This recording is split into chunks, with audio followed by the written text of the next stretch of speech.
자, 지난 시간에 이어서 항상성 조절 과정을 상세하게 보도록 하겠습니다. 우리가 공부해야 되는 어떤 항상성 조절 값이 세 가지가 있는데요. 혈당량, 체온, 삼투압입니다. 이 값들을 제가 방금 말씀드린 순서대로 우리가 이제 조절하는 과정에 있어서 설명해 드리도록 할 거고요. 혈당량 조절부터 한다는 얘기죠. 그런데 이제 목차는요, 지난 시간에 이어서 하기 때문에 2번부터 시작을 하겠습니다. 준비 다 됐죠? 자, 어쨌든 간에 2번 혈당량 조절.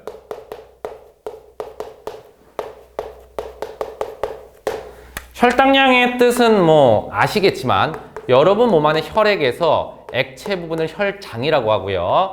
혈장에 녹아있는 포도당의 농도가 혈당량이 되겠습니다. 적정량이 있어야겠죠. 이 포도당, 혈액에 녹아있는 녀석들을 주변에 있는 세포들이 가져가서 먹고 사는 거잖아. 이게 없으면 다 굶어 죽겠죠. 너무 많아도 문제입니다. 많으면 뭐 당뇨병에 걸리기도 하고 혈액의 흐름도 안 좋아지니까.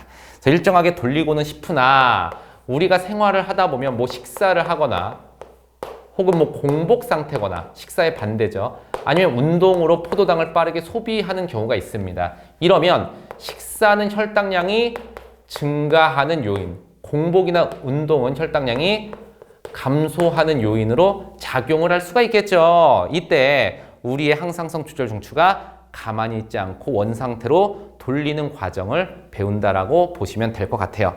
그래서 그 과정, 조절 과정을 한번 같이 정리해 봅시다. 자, 항상성 조절 과정은요, 뭐 혈당량이든 삼투압이든 체온이든 간의 조절 중추가 다 똑같죠. 누구예요? 간뇌 시상 하부님 되겠습니다. 아우, 너무 중요해서 님자 한번 붙여봤어요. 얘가 이제 명령을 내릴 텐데 혈당량 관련 호르몬을 분비하는 대표적인 기관이 누가 있어요? 이자가 있죠, 이자. 그 다음에 이자가 혈당량 조절 호르몬을 분비하는데 이 분비하는 호르몬의 피적세포가 누구였죠? 바로 간입니다. 간은 좀 크게 그릴게요. 왜냐면 이 내부의 글자를 좀 써야 되니까. 그래서 세 개의 기관의 명령 또는 상호작용에 의해서 혈당량이 조절이 되는 건데요. 사실 신호의 흐름이 이렇게 가기 때문에 뭐 CEO, 중간관리자, 말단 직원처럼 이해해도 괜찮습니다.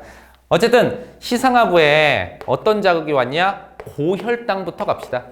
혈당량이 너무 높아. 밥을 좀 많이 먹었고 후식으로 이게 베스키 무슨 써리원 또 이제 원샷 했다. 이렇게 먹으면은 이제 몸 안에서 혈당이 너무 높으니까 명령을 내리겠죠.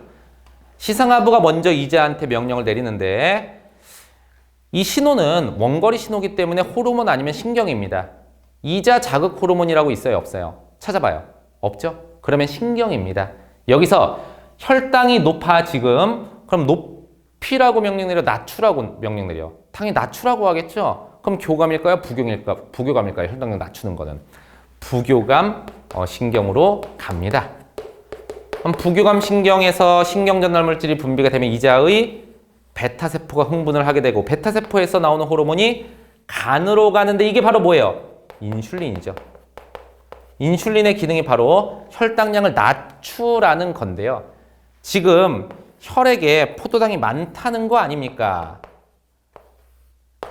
간이 이 신호를 받으면 혈당량을 낮출게요. 이 포도당을 없앨게요. 이렇게 이해하시면 되는데 포도당을 뭐 4차원의 세계로 보낼 수는 없잖아요. 그래서 어쩔 수 없이 본인이 이거를 떠안게 됩니다. 일단 혈당량이 너무 높으니까 가지고 가는 거야. 근데 포도당의 형태로는 오래 많이 갖고 있을 수 없기 때문에 포도당을 쭉 연결해서 글리코젠이라는 다당류로 합성을 해서 저장을 하게 돼요. 그래서 인슐린의 이제 기능이 크게 보면 혈당량을 낮추는 건데요. 이 기능을 좀 세분화시키면 첫 번째는 포도당을 세포로 유입, 두 번째는 글리코젠으로 합성. 이게 인슐린 신호의 명령 기능이라고 보시면 되겠습니다. 아셨죠?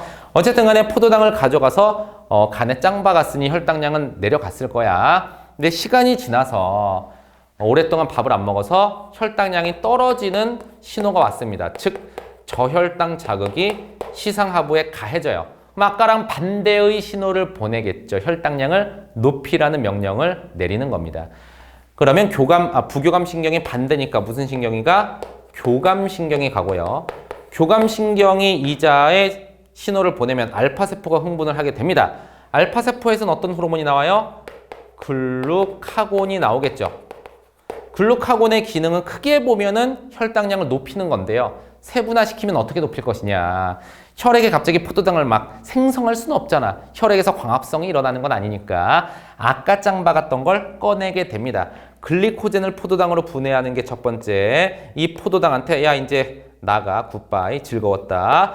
자 쫓아내는 게 두 번째가 되겠습니다. 그러면 저장했던 걸 빼면서 혈당량이 증가하게 되는 것이죠. 글루카곤의 기능 1번, 2번, 인슐린의 기능에 반대 이렇게 기억해 놓으시면 될 것 같아요. 별로 어렵지 않죠? 그래서 전체적으로 보시면 아시겠지만 고혈당, 저혈당일 때 반대의 신호를 보내는데 교감, 부교감이나 글루카곤, 인슐린이나 각각 기량작용을 하죠. 그래서 자, 혈당량 조절 과정은 기량적으로 이루어진다라고 보시면 될 것 같아요.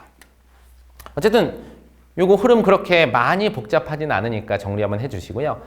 요즘은 항상성 조절 과정에서 제일 많이 나오는 게 그래프입니다.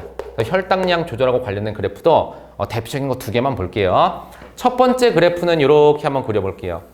세 개를 이제 겹쳐서 표현을 할 건데요. 가로축은 전부 다 시간이고요. 이 시간을 공유한다라고 보고요. 세로축은 위에서부터 혈당량, 그리고 인슐린, 글루카곤 변화 그래프입니다. 그리고 이게 시간인데 이 시점에 식사를 했다라고 할게요. 밥 먹으면은 이제 밥이 분해가 돼서 포도당이 돼서 막 몸 안으로 유입이 될 거 아니야. 그러면 혈당량이 어떻게 돼요? 밥 먹으면은 증가하지만 정상인이라면 원상복귀가 되겠죠. 그럼 인슐린은 어떻게 움직일까요? 일정량이 분비가 되고 있을 텐데 혈당량이 올라가면 인슐린이 혈당량 잡는 호르몬이잖아. 그러니까 따라서 올라갔다가 내려오면 원상복귀. 글루카곤은 당연히 인슐린의 반대로 움직여야겠죠. 그죠? 혈당량이 높아졌는데 글루카곤이 많이 나오면 혈당량이 더 높아지겠죠. 뭐 무한혈당인가? 혈당량으로 대회 여는 건 아니니까 당연히 내려갔다가 원상복귀가 됩니다. 그래서 혈당량의 변화와 인슐린의 변화는 굉장히 유사한 경향성을 보이고요. 물론 혈당량의 변화가 조금 먼저고 인슐린이 나중에 따라가기는 하지만요. 시간차가 거의 없습니다. 그 이유도 있는데요. 여러분들이 아마 자세히 배우진 않으니까 굉장히 어쨌든 빨리 나옵니다. 그리고 혈당량과 이 글루카곤의 변화는 약간 반대, 완전 반대는 아니지만 반대 경향성을 보인다라고 생각을 하시면 됩니다. 호르몬이 하나 더 있어요. 자, 얘는 가로축의 혈당량. 세로축이 이제 호르몬 농도인데 혈당량하고 관련된 호르몬 두 개의 혈당량에 따른 어떤 농도 그래프가 이렇게 나오는 녀석이 하나 있고 이렇게 나오는 녀석이 있습니다. 하나가 인슐린이고 하나가 글루카곤이에요. 노란색이 뭘까요? 제가 팁을 드리면 가로축이 꼭 원인입니다. 그러니까 혈당량이 올라가면 호르몬이 따라 올라간다 이렇게 해석하시면 돼요. 누군지 아시겠죠? 당연히 인슐린 되겠습니다. 이 빨간색이 글루카곤이죠.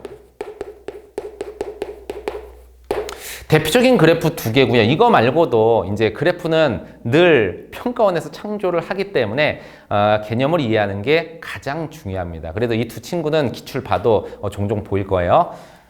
자, 그리고 이제 혈당량을 하기 때문에 당뇨병을 안 할 수가 없는데 사실 대사성 질환할 때 나왔던 녀석이죠. 당뇨병의 뜻은 적진 않겠습니다. 인슐린 장애로 인해서 혈당량이 높아지고 결국 오줌으로 포도당이 새어나오는 질병인데요. 지금 인슐린 장애잖아요, 결국은. 인슐린은 이자에서 만들어지고 간에 작용합니다. 이렇게 가는 인슐린이 제대로 작용하지 않는다는 얘긴데요.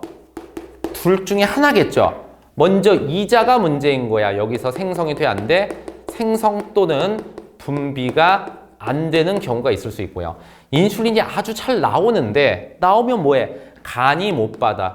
반응을 안 하는 거죠. 바꿔 말하자면 수용체가 제대로 작용을 안 하거나 이렇게 생각을 하시면 됩니다. 그래서 요 이유인 경우를 우리가 1형 당뇨병, 요 이유인 경우를 2형 당뇨병이라고 합니다. 어쨌든 둘 다 인슐린이 작용하지 않아서 혈당량이 마구마구 치솟게 되는 것이죠. 자, 정상인과 당뇨병 환자는 차이가 있겠죠. 인슐린과 호르몬의 변화 경향성이 다릅니다. 그 다음에 당뇨병에서도 1형, 2형이 좀 다른데요. 그래서 제가 세 개를 비교해 드리도록 하겠습니다. 자, 정상 1형, 2형이고요. 지금 가로축은 다 시간이고요. 이 시점에 식사를 했다라고 하겠습니다. 그리고 이제 빨간색으로 제가 그리는 게 혈당이고요. 혈액성 포도당 농도죠. 자, 노란색으로 그리는 게 인슐린이라고 보시면 돼요. 정상인의 경우는 밥 먹으면 당연히 혈당량이 올라가는데 금방 원상복귀가 되죠. 이때 인슐린도 아까 얘기했지만 따라 올라갔다가 내려오게 됩니다. 근데 당뇨병 환자 같은 경우는요, 올라갔다가 잘 안 내려와요. 더 높이 올라가고 안 내려와. 혈당량을 못 내리죠. 인슐린이 작용을 안 하니까. 그죠? 그러니까 여러분, 당뇨병 환자는요, 무조건 정상인보다 다른 조건이 같다면 혈당량이 더 높거나 같다라고 보시면 됩니다. 그냥 더 높다라고 보시면 돼요. 여기서 인슐린 그래프를 그리면 1형 당뇨병은 인슐린이 혈당량과 상관없이 안 나오죠. 안 나오니까 못 내리는 거고요. 2형 당뇨병은 나오긴 나오는데 안 내려가잖아요, 혈당량이. 그래서 혈당량 따라서 계속 많이 나온다라고 보시면 됩니다. 즉 2형 당뇨병은 인슐린을 무리하게 분비하게 되기 때문에 나중에 이자에도 문제가 생긴다고 합니다. 어쨌든 여러분들은 이 경향성만 잘 정리해 주시면 돼요. 혈당량 조절 과정은 여기까지 하고요. 이따 문제는 못 풀어볼 건데 어쨌든 체온 조절로 넘어가도록 하겠습니다. 자, 세 번째 주제, 체온 조절. 조절 과정에선 혈당량에 이어서 두 번째죠. 여러분들이 가장 개념이 있어서 신경을 많이 써야 되는 주제입니다. 왜냐하면 체온 조절 자체가 최근에 많이 출제가 되지만요. 과거에는 거의 출제가 안 됐었습니다. 그래서 기출문제를 여러분들이 봐도 예전 문제가 거의 없습니다. 근 2년간 많이 나온 거예요. 이 말은 새로운 유형이 만들어지고 있는 과정이고요. 작년 수능 여러분 본 친구들은 알겠지만 체온 조절 그래프 되게 특이한 거 나왔잖아. 그러니까 여러분들이 유형이 별로 없기 때문에 유형으로 공부하면 안 되고요. 개념을 튼튼하게 해야지 다양한 새로운 유형에 대응이 가능하다는 겁니다. 그래서 신경을 정말 많이 써야 되고요. 그렇지 않으면 문제 풀 때 난해하고 혹은 당황스러울 수 있다. 어쨌든 간에 이 녀석은 자극 관련해서 잘 아셔야 기출문제도 풀릴 겁니다. 사실 자극이라는 게 이제 시상하부가 받는 어떤 외부 환경에 대한 변화 정보예요. 시상하부가 이거를 받고 나서 적절하게 항상성 조절에 대한 명령을 내리거든요. 그러니까 혈당량 조절이나 삼투압 조절도 전부 자극에 의해서 반응을 하는 건데요. 체온 조절은 자극을 좀 더 명확히 아셔야 됩니다. 자, 두 가지가 있어요. 자, 고온 자극과 저온 자극. 쉽게 말씀드리면 덥고 춥게 느끼는 건데요. 이게 체온이 단순히 높다라고 해서 고온 자극, 낮다라고 해서 저온 자극이 아닐 수도 있습니다. 고온 자극은요, 설정점이라는 게 있습니다. 이것은 시상하부의 목표값이에요. 이 목표값보다 체온이 높으면 고온 자극이 되고요. 반대로 체온이 더 낮으면 저온 자극이 됩니다만 원래는 설정점이 보통 36.5도로 맞춰져 있잖아. 그래서 이것보다 높으면 고온, 낮으면 저온이 맞는데 문제 출제를 할 때는 설정점이 바뀌는 문제도 나온 적이 있습니다. 그러니까 사실 실제로 우리 몸에서도 바뀌는 경우가 있어요.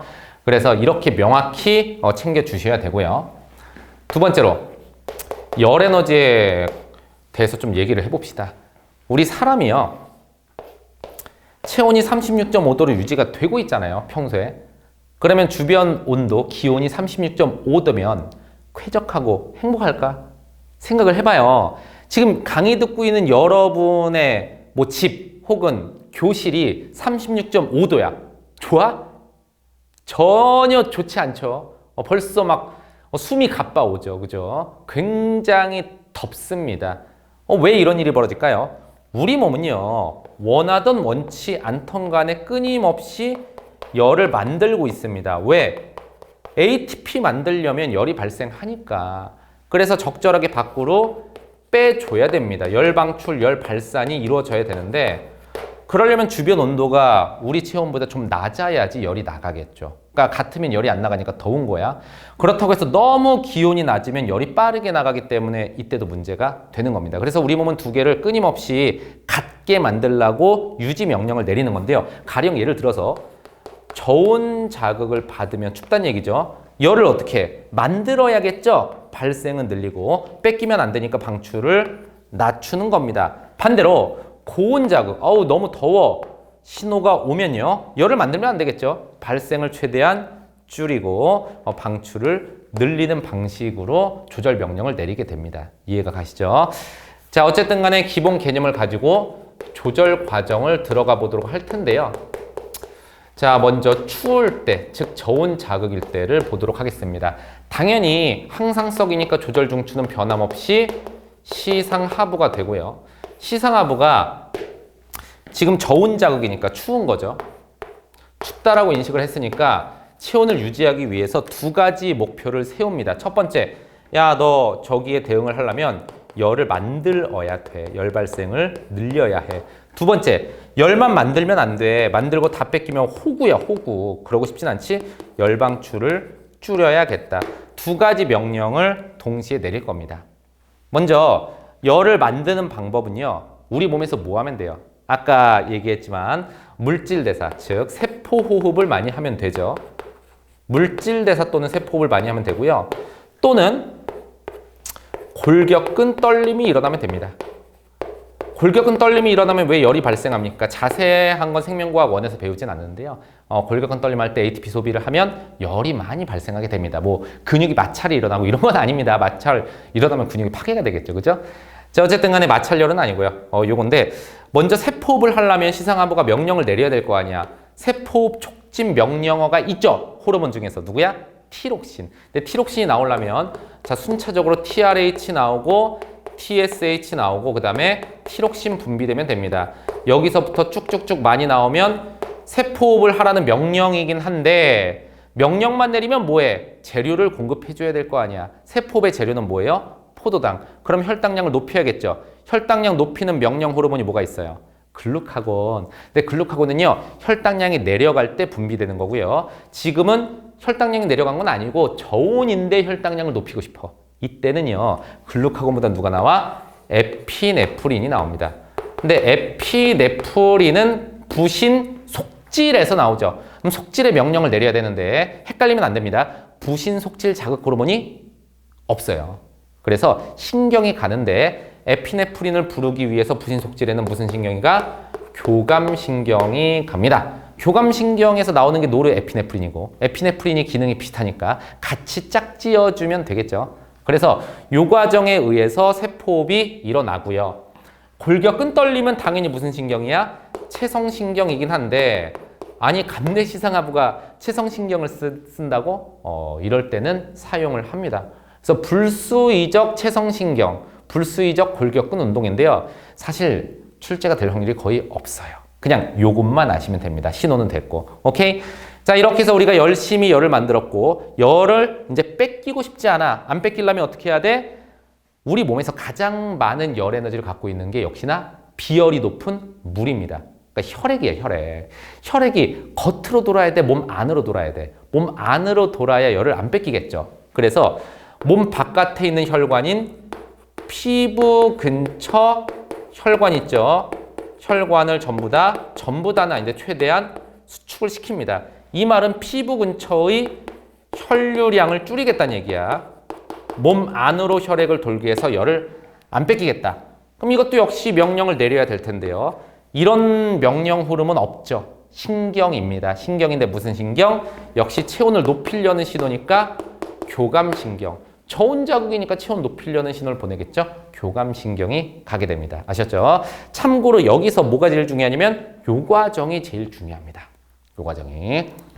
그러면 열 만들고 열 안 뺏기니까 체온 높이는 신호가 완성이 됐는데요. 저온 자극일 때 빼고 고온 자극일 때는 어떻게 될까요? 여러분 지금 뭐야 한 번 더 그려야 돼? 라고 생각할 텐데요. 아닙니다. 걱정하지 마세요. 잘 들어보세요. 자, 더울 때도 시상하부가 역시나 체온을 낮추려는 명령을 내릴 텐데 덥단 얘기야. 어우, 지금 여름이야. 체온을 낮춰야 돼. 이대로라면 쪄 죽어. 이때 이렇게 하나만 하고 여기다 제가 간략하게 쓸 겁니다. 뭐라고 쓸까요? 여러분 분명히 반대라고 생각을 하셨죠? 저온과 반대. 아닙니다. 반대가 아니라 신호 억제입니다. 체온 조절하고 혈당량 조절 과정 외울 때 근본적으로 차이가 뭐냐면 혈당량 조절은요. 기량적으로 신호를 보냅니다. 기량적으로. 아까 봤죠? 근데 체온 조절은 기량 신호로 보내지 않고요. 신호를 보내거나 안 보내거나로 반대의 조절을 합니다. 그래서 저온일 때는 신호를 보내. 온이야, 온. 알았죠? 고온일 때는 신호를 안 보내. 오프야. 이렇게 이해를 하셔야 돼요. 그러니까 교감 반대로 부교감이 가는 게 아니라 교감을 억제시킵니다. 티록신과 에피네프린의 반대 호르몬이 가는 게 아니라 호르몬이 최대한 안 갑니다. 이렇게 되면요. 결과적으로 몸에 있는 반응은 저온 자극의 반대가 된다. 신호는 반대가 아니야. 신호는 억제야. 몸에서 일어나는 반응이 반대죠. 그럼 뭐 골격근 떨림이 아니라 골격근 이완이 되고 피부 근처 혈관이 이완이 되고 확장이 되고 뭐 이렇게 되겠죠. 자, 이렇게 돼서 열 발생은 감소하고 열 방출은 늘어나는데 하나 추가가 되는 게 땀 분비 증가입니다. 우리 인간이요. 사실은 체온 조절을 가장 잘하는 동물 중에 하나인 거 혹시 아세요? 그래서 생각보다 굉장히 지구력이 뛰어납니다. 특히나 더울 때는요. 사람만큼 많이 장거리를 이동할 수 있는 생물이 없어요. 그래서 이제 반려동물을 키우는 분들이 착각하는 게 하나가 있어. 뭐냐면 강아지 중에 아주 작은 강아지 말고 조그만 이제 어느 정도 사이즈가 있어도 한 푸들 정도? 너무 작은 푸들 많고 어느 정도 푸들만 돼도 사실 굉장히 빠른 거 알아요? 진짜 푸들 요만한 녀석이 뛰면요. 못 따라갑니다. 진짜 빨라요. 달리기가. 그래서 역시 동물들은 사람보다 운동신경이 뛰어나라고 생각을 하고 이제 그 푸들 데리고 막 등산하고 이럽니다. 그럼 어떻게 돼요?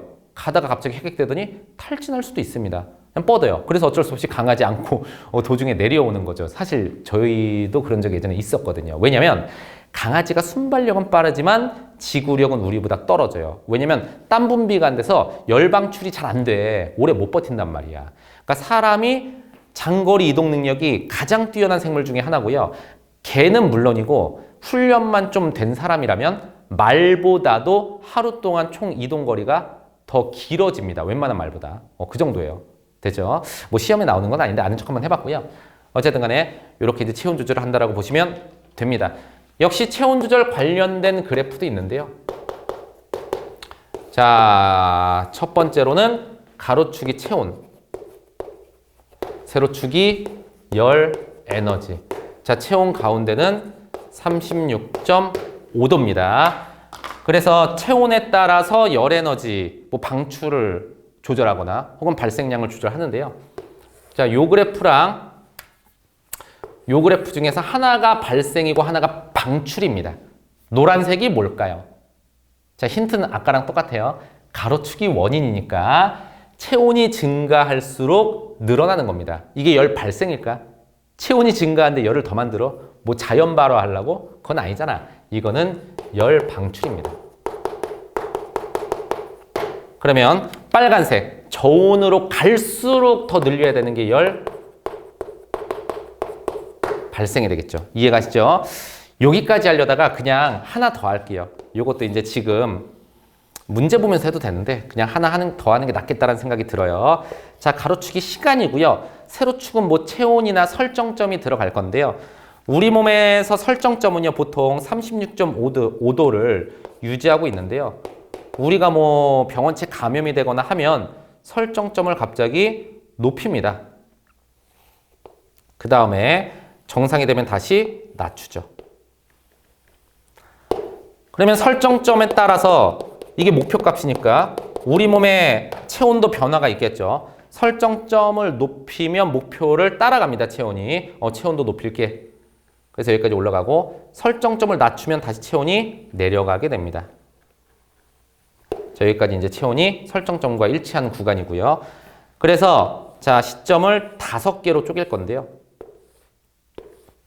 T1, T2, T2, T3, T4, T5입니다. 여기서 저온 자극하고 자, 고온 자극을 하나씩 찾아보세요. 저온 자극은 춥다고 느끼는 건데 체온이 가장 낮은 걸 찾는 게 아니라 그게 아니라 설정점보다 체온이 낮아야 돼요. 그러면 흰색보다 노란색이 더 낮은 게 어디밖에 없어요? T2밖에 없죠. 그러니까 이때가 저온 자극이야. 저온 자극이면 뭐만 있어? 체온을 높이라는 명령을 내리겠죠. 그래서 체온이 올라간 겁니다. 이해가 가세요? 저온 자극은 T2가 되고 고온 자극은 그렇게 따지면 어디가 돼요? T4. 내 체온이 설정점보다 높아. 그러면 체온이 높으니까 체온을 낮추라는 명령을 내리겠죠. 그래서 내려간 겁니다. 그러니까 여기서 예를 들어서 티록신이 제일 많이 분비가 된다. 혹은 교감신경으로 신호가 제일 많이 간다. 피부근처 혈관이 수축을 제일 많이 한다. 다 저온 자극에 관련된 얘기죠. 이런 거 물어보면 T2를 고르셔야 됩니다.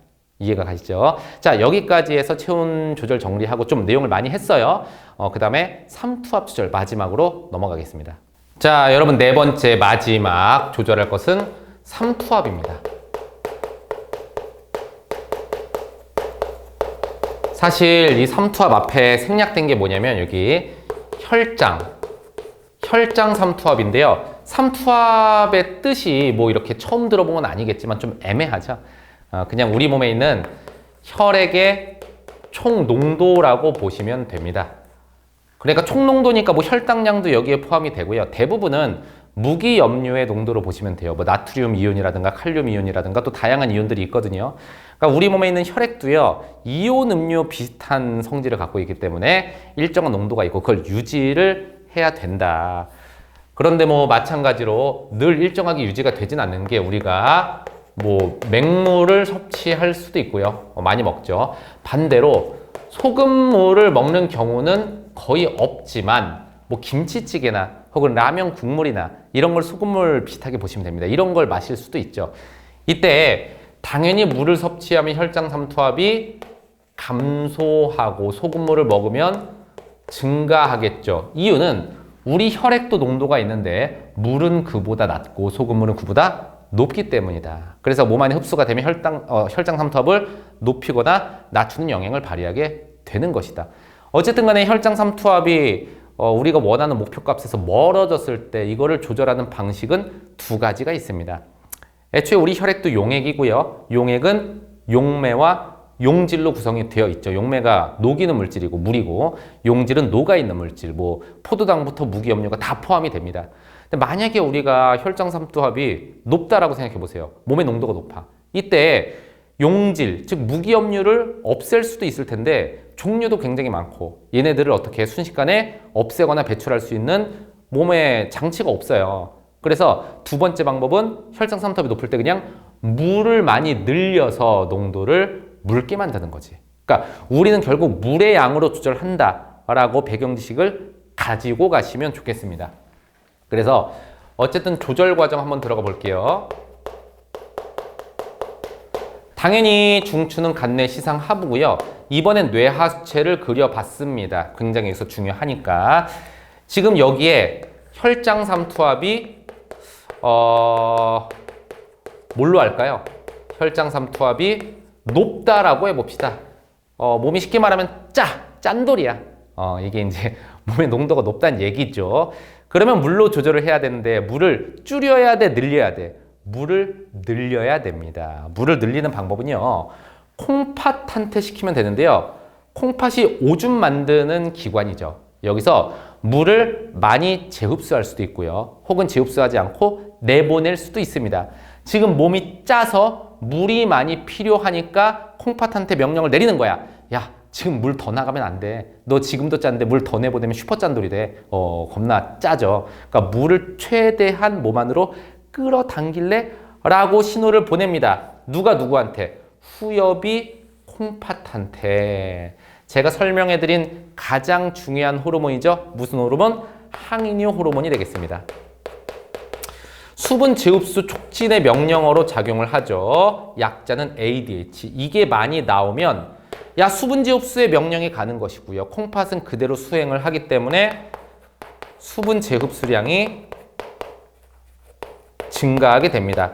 근데 사실 콩팥으로 간 물의 일부는 오줌으로 나가거든요. 그걸 다 재흡수하는 거니까, 다는 아니지만 많이 재흡수하는 거니까 당연히 오줌 생성량은 어떻게 돼요? 감소하겠죠. 근데 오줌에 물이 줄어든 거지 노폐물은 그대로 있잖아요. 그러면 오줌의 삼투압, 오줌의 삼투압은 오줌의 농도라고 보시면 됩니다. 물이 줄었으니까 오줌의 삼투압이 증가하게 되는 겁니다. 이해가 가시죠? 이게 계속 지속이 되면 몸 안의 수분량이 늘어나면서 원래 우리가 맞추고자 했던 게 혈장 삼투압이죠.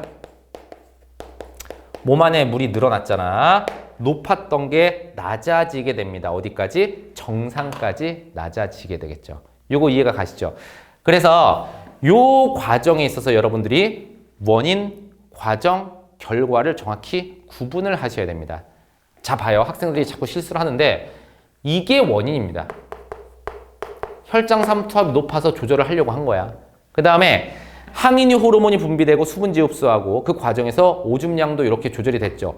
여기까지가 전부 다 조절 과정이에요. 그리고 혈장 삼투압이 낮아졌죠. 요것만 결과입니다. 그럼 우리가 항상성 조절을 할 때 뭘 보고 조절합니까? 그 원인에 맞춰서 조절을 하죠. 그래서 여기서부터 여기까지가 전부 다 어떻게 일어나는 거야? 동시에 일어나는 것이죠.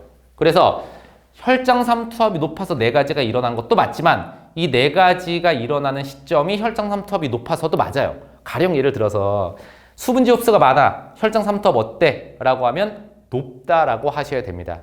요거 이해가 가시죠? 어쨌든 이렇게 여러분들이 구분해 주시고 이거는요. 결과는 훨씬 나중에 일어나는 거예요. 나중에. 오케이? 자, 요것도 있고 이제 중요한 거는 요 내용이고요. 학생들이 가끔 물어보는 게 있습니다. 뭐냐면 선생님 수분을 재흡수한다는 것은 수분을 보존하는 건데 왜 체내 수분량이 늘어나고 혈장 삼투압이 내려가나요? 라고 얘기를 합니다. 사실 우리 몸은요. 수분에 있어서 닫혀있지 않고 항상 열려 있습니다. 이 내장에서 끊임없이 수분이 들어오고 있습니다. 여러분 지금도 그래요. 아까 식사를 하고 아까 물을 마셨어도 지금 소장 대장에서 조금씩 수분이 들어오고 있고요. 그 다음에 콩팥을 통해서 수분이 나가고 있는 건데 나가는 것만 차단하는 거야. 그럼 당연히 체내 수분량이 이 작용에 의해서 늘어나고 혈장 삼투압이 내려가게 되는 것입니다. 이해가 가시죠?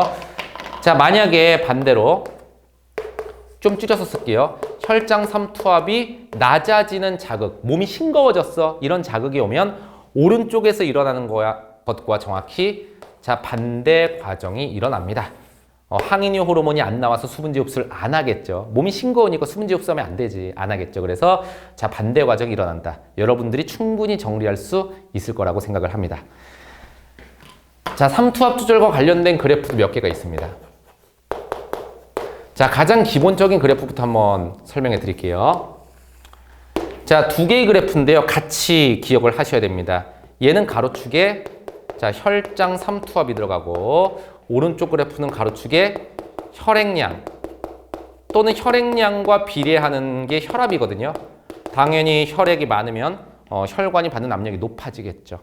세로축은 둘 다 ADH입니다. 자, 왼쪽 그래프부터 한번 여러분들이 생각해 볼게요. 제가 알려주지 않아도 그릴 수 있을 겁니다.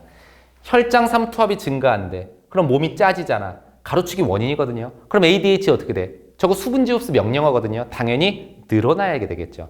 얘가 증가하면 얘도 증가하니까 비례 그래프가 나옵니다. 반대로 혈액량이 증가하면 수분지 흡수 명령어가 어떻게 될까요?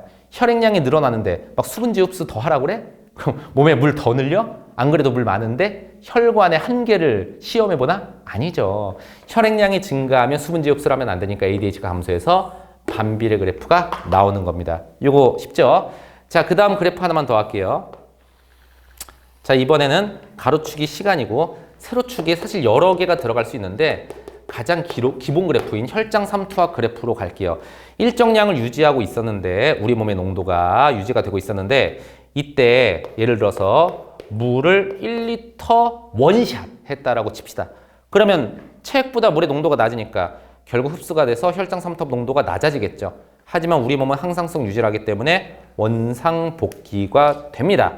그래서 이 시점, 이 시점, 이 시점을 각각 T1, T2, T3라고 하고 비교를 할 건데요. 여기서 T1하고 T3는요, 둘 다 안정 상태니까 비슷한 상태라고 보시면 되고요. T2는 혈장 삼투압이 현재 물로 인해서 내려간 상태가 되겠죠. 그래서 여기에다가 T2를 따로 빼고요. T1 또는 T3를 묶은 다음에 쭉 우리가 알아봐야 되는 값을 정리해 보도록 하겠습니다. 혈장 삼투압, ADH, 수분 재흡수량 줄였어도 알아볼 수 있죠. 자, 오줌 생성량, 오줌 삼투압. 자, 먼저 T2를 기준으로 해도 되고요. T1, T3를 기준으로 해도 되는데 어차피 서로 반대니까 T2를 기준으로 한번 해보죠. 물을 마셔서 혈장 삼투압이 내려간 게 지금 원인입니다. 그래서 4개의 조절 과정이 작동을 할 겁니다. 물론 이 순서대로 이제 몸에서 변화가 일어나겠지만 어쨌든 전부 다 조절 과정에 들어가요. 혈장 삼투압이 내려갔어. 수분지 흡수하라고 명령 내리면 안 되죠. ADH가 적게 나와서 수분지 흡수를 안 합니다. 안 하는 건 아니고 적게 하죠. 평소보다. 그러면 당연히 오줌량이 늘어나겠죠. 물을 내보내는 거니까. 오줌 생성량이 늘어나고. 그럼 오줌에 물이 많아지니까 오줌의 농도, 오줌 삼투압은 내려가게 되겠죠. 즉 묽은 오줌을 다량 배설하게 되겠습니다. 오른쪽은 반대예요. 혈장 삼투압 증가하고 ADH 증가하고 수분지 흡수 증가하고 오줌 생성량 내려가고 왼쪽에 반대로 그냥 작성하는 겁니다. 이렇게 보시면 되겠습니다. 여기서 누구만 반대예요? 오줌 생성량만 혹시 반대인 거 보이십니까? 이 5개 혹은 이 5개가 동시에 일어나는 값이거든요. 여러분들이 오줌 생성량만 반대야 이걸 먼저 외워서 문제 푸는 건 바람직하지 않지만 이 과정을 이해를 했다면 문제를 풀 때 어쨌든 이 값들을 계속해서 물어봅니다. 근데 속도를 높이는 게 필요하잖아요. 그때는 오줌 생성량만 어떤 같은 시점일 때 반대로 놓고 풀면은 훨씬 문제를 빨리 풀 수 있는 어떤 문제풀이 팁이 되기는 합니다. 앞으로 제가 또 많이 보여드릴게요. 아셨죠? 자, 여기까지 해서 혈장 삼투압 조절하고요. 문제로 넘어가도록 하겠습니다. 자, 여러분 페이지 58에 가면 개념 살피기 있는데요. 아까 제가 내용 설명할 때 했던 내용하고 똑같습니다. 그래서 그냥 빠르게 설명할게요. 혈당량과 호르몬 증감 관계에서 혈당량이 올라가면 인슐린은 올라가고 글루카곤은 내려가니까 혈당의 증감은 누구랑 유사한 거예요? 인슐린과 유사한 거고 그리고 글루카곤하고는 반대죠. 글루카곤과는 반대의 변화 경향성을 보인다. 이것도 아까 했던 건데 혈당량이 증가할수록 많이 나오는 게 혈당량 잡기 위한 인슐린이 되죠. 그래서 니은이 인슐린이 되고 자 기억은 글루카곤이 됩니다. 글루까지만 쓸게요. 이렇게 해서 여기 이제 정리해 주시고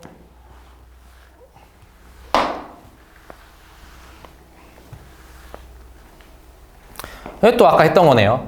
가로축이 체온입니다. 체온. 그러니까 37도가 안정 상태로 여기서 보는 거고요. T1, T2가 이제 저온, 고온으로 봐주시면 되겠습니다. 자, 시상하부 온도는 그냥 중추가 감지한 체온이에요. 체온. 자, 기억이 뭐예요? 체온이 내려갈수록 증가시키는 거죠. 이게 열 발생이야 방출이야. 체온이 내려가면 만들어야 되죠. 열 발생량이 되고 니은이 열 방출이 된다라고 아까도 말씀드렸습니다. 자, 피부 근처 혈액량은 언제 더 많아요? 추울 때, 더울 때. 더울 때 피부 근처 혈액량이 당연히 많겠죠. 모세혈관을 확장해서 열을 방출해야 되니까. 그래서 더운 T2의 피부 근처 혈액량이 많다. 자, 그리고 아마 개념 살피기가 좀 많을 겁니다. 그래프 해석할 게 좀 있어서. 요거 아까 했던 거네요. 기억하고 니은에 뭐가 들어가면 돼요? 기억에는 방금 한 거니까 혈장 삼투압이 들어가고 니은에는 뭐 혈액량이나 또는 혈압이 들어가면 되겠죠. 그래서 ADH와 비례하고 ADH와 반비례한다. 가로축이 항상 원인이라는 거 한 5번 얘기했는데 잊지 마시고요. 요거는 이제 기억하고 니은인데요. 물을 섭취하면 몸의 농도가 낮아지죠. 혈액의 농도가 낮아지는데 그게 바로 뭐가 되는 거예요? 혈장 삼투압이 되는 것이고요. 기억은 혈장 삼투압과 반대로 움직였네요. 아까 조절 과정 중에 혼자만 반대인 녀석이 뭐였어요? 오줌 생성량이었죠. 그래서 기억이 오줌 생성량 되겠습니다. 자, 요것도 한번 이제 정리하고 드디어 문제로 넘어왔네요. 핵심 자료 A 같은 경우는요. 이전 강의, 그러니까 호르몬의 종류와 기능했던 그 강의 내용을 토대로 풀어야 됩니다. 호르몬 내용이거든요. 한번 가보도록 합시다. 자, 왼쪽에 있는 표는 호르몬 ABC에서 특징 기억 니은 디귿의 유무를, 오른쪽은 기억 니은 디귿 특징을 순서 없이 나타낸 건데 ABC는 인슐린, 에피네프린, ADH 중에 하나다라고 나왔네요. 자, 혈당량 증가시키는 건 저 중에 누구밖에 없어요? 에피네프린밖에 없죠. 표적기관에 간이 있는 거는 인슐린과 에피네프린 둘 다 혈당량 조절할 때 표적기관이 간이 되죠. 혈액을 통해 운반되는 건 이 호르몬의 그냥 특징이잖아. 인슐린, 에피네프린, ADH 다 들어가네. 그러면 하나, 두 개, 세 개에 대한 특징이니까 이 특징 기억 니은 디귿을 3위1로 맞춰야 됩니다. 그럼 얘밖에 세 개가 안 돼요. 그럼 얘네 둘이 2하고 1인데 지금 맞출 수가 없죠. 그러면 오른쪽으로 맞춥시다. ABC가 호르몬인데요. 에피네프린이 3개, 인슐린이 2개, ADH가 하나의 특징을 가져갑니다. 에인 ADH. 그쵸? 그러면 3개 가져갈 수 있는 게 여기밖에 없네요. 여기 동그라미로 하고 에피네프린. 여기가 2개 들어가는데 인슐린. 하나 가져가는 하나의 특징에 해당하는 호르몬이 ADH 되겠습니다. 정리는 간단하네요. A와 B에 들어갈 기호를 각각 쓰시오. 방금 했으니까 이건 넘어가고요. 호르몬 ABC의 명칭도 다 됐죠. 넘어갈게요. OX 퀴즈네. 1번. 기억은 표적기관에 간이 있다이다. 기억이란 특징은요. 에피네프린 하나에만 해당하는 특징입니다. 그 제일 위에 있는 거 혈당량을 증가시킨다가 되겠죠. 그러니까 이건 틀렸고. A는 간에서 동화작용을 촉진한다. 인슐린이 간에서 뭐합니까? 혈당량을 낮추기 위해서 포도당을 글리코젠으로 합성하죠. 포도당이 더 저분자고요. 글리코젠이 더 고분자입니다. 아까 제가 이거 설명 안 드린 것 같기도 한데 포도당이 저분자, 글리코젠이 고분자. 통합과학 때는 배우는데요. 뭐 여러분들이 그거를 기억해서 풀라고 하긴 좀 내가 좀 미안하네. 어쨌든 간에 동화작용 촉진 맞고요. B는 부신거질에서 분비되는 거 없는데 에피네프린 속질이잖아. 틀렸고요. C의 표적기관은 ADH네. 표적기관은 콩팥인데 배설계에 속하는 거는 맞죠. 콩팥이니까. 그래서 이제 엑소가 되겠네요. 엑소. 자, 그래서 핵심 자료 A 끝났고요. 핵심 자료 B네. 그림. 간은 혈당량 조절 과정의 일부고요. 나는 뭐 이 사람한테 포도당 투여했을 때 X의 이제 변화량인데 X는 A와 B 중 하나라고 나왔네요. 요거 일단 토대로 가도록 하겠습니다. 올려서. 일단 고혈당일 때 이자에서 뭐가 나와요? 인슐린. 자, 저혈당이면 이자에서 나오니까 이제 글루카곤이 되겠죠. 그러면 인슐린을 기준으로 보면은 혈당량을 낮추기 위해서 포도당을 뭘로 바꿔요? 글리코젠으로 바꾸죠. 글루카곤하고 글리코젠 좀 이름 헷갈리죠. 글리코젠은 이제 다당류고요. 포도당을 연결한 물질이고 글루카곤은 호르몬입니다. 자, 밑에 보면은 포도당을 투여했대요. 포도당 투여하면 당연히 혈당량이 올라가죠. 근데 혈당량이 올라갈 때 이 호르몬도 같이 올라오는데 혈당량하고 같이 움직이는 게 누구야? 얘 바로 인슐린이 되겠죠. 자, 문제 풉시다. A와 B의 명칭은 썼고요. 기억과 니은 중 포도당은 기억으로 나옵니다.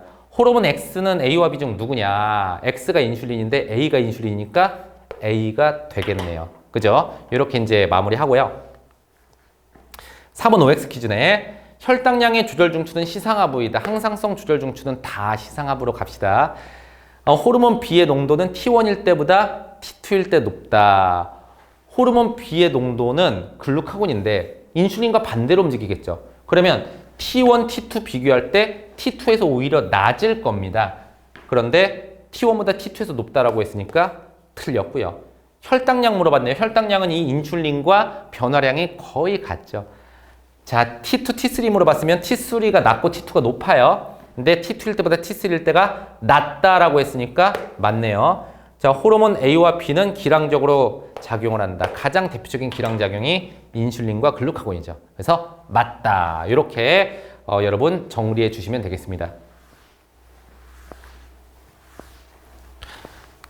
핵심 자료가 좀 많아서요. C는 건너뛰고 D로 가도록 하겠습니다. 3톱 조절이에요. 자, 요거는 뭐냐면 이제 왼쪽에 있는 게 물을 섭취했을 때 두 개의 변화량인데 기억과 니은은 혈장과 오줌 삼투압이라고 합니다. 그리고 오른쪽 A랑 B는 가로축이 ADH인데 A랑 B는 오줌 삼투압과 오줌 생성량이라고 하네요. 한번 풀어볼게요. 일단 물을 섭취하면 당연히 혈장 삼투압이 내려가요. 그죠? 혈장 삼투압이 내려가기 때문에 ADH도 이제 안 나오고 수분지 흡수도 안 하고 이러면 오줌 생성량이 늘고 오줌 삼투압이 내려갑니다. 제가 이렇게 말로 하면 좀 따라오기가 어렵죠? 일단은 이 그래프를 해석만 하고 싶어요. 물 섭취하면 어쨌든 둘 다 내려간다는 얘기예요. 혈장 삼투압이든 오줌 삼투압이든 둘 다 내려가는데 변화량이 기역이 적고 니은이 큰 거잖아요. 상식적으로 혈장 삼투압하고 오줌 삼투압 중에서 누가 더 차이가 심합니까? 혈액의 농도가 막 그렇게 심하게 변하니?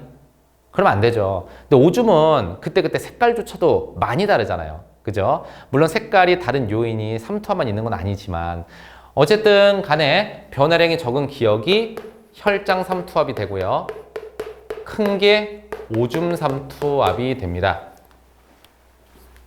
오른쪽은요. 가로축이 ADH 농도니까 오른쪽으로 갈수록 ADH가 증가하는 거죠. 이 말은 수분 재흡수가 증가한다는 겁니다. 오른쪽으로 올수록. 이때 자 오줌 생성은 어떻게 됩니까?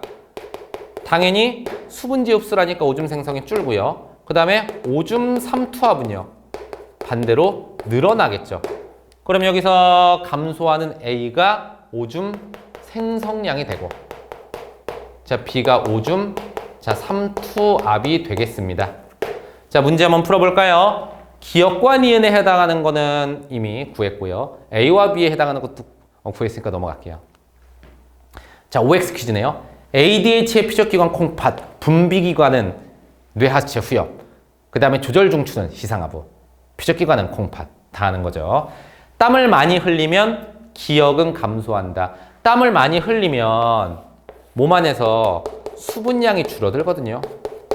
물론 쌤 땀은 물하고 염분도 같이 나가잖아요. 그래도 물이 더 많이 나갑니다. 그래서 수분량이 감소해요. 수분량이 감소하면서 혈장 삼투압이 어떻게 돼요? 당연히 증가하겠죠. 혈장 삼투압은 증가하게 됩니다. 그래서 기역은 뭐야 이거? 호르몬 기역이 아닌데요. 죄송합니다. 요거는 제가 일단 교재 한번 확인해 볼게요. 이건 빼고 풉시다. 교재도 잘못됐다면 지금 풀 수가 없죠. 제가 문제를 굳이 지금 당장 제 임의적으로 만드는 건 의미가 없는 것 같고 이거 빼고요. 3번 갈게요. 죄송합니다.